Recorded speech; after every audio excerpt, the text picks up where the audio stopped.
जी अस्सलामुअलैकुम, मैं हूं जी आपका अपना इनाम और आप देख रहे हैं जी इनाम जानी यूट्यूब चैनल।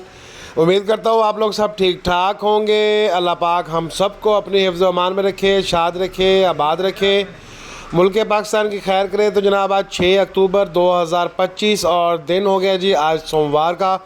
तो जनाब आज बोली तो शायद ना हो सके क्योंकि बहुत शदीद बारिश आई है रात जी, और आंधी के साथ शदीद बारिश, पानी ठहरा हुआ है जी मंडी में, और जिसकी वजह से बोली आज नहीं होगी। तो आज की वीडियो के लिए मैं आप लोगों से माज़रत ख़्वाह हूँ क्योंकि बोली नहीं हुई। तो आज काम भी क्यों नहीं, सारा माल ढके पड़े हैं जी, गीला गीला हुआ पड़ा सारा काम। तो इंशाल्लाह कल जैसे ही बोली मार्केट खुलेगी आपके साथ वीडियो जो होगी कल की मार्केट, कल के रेट आपके साथ ज़रूर शेयर किए जाएंगे।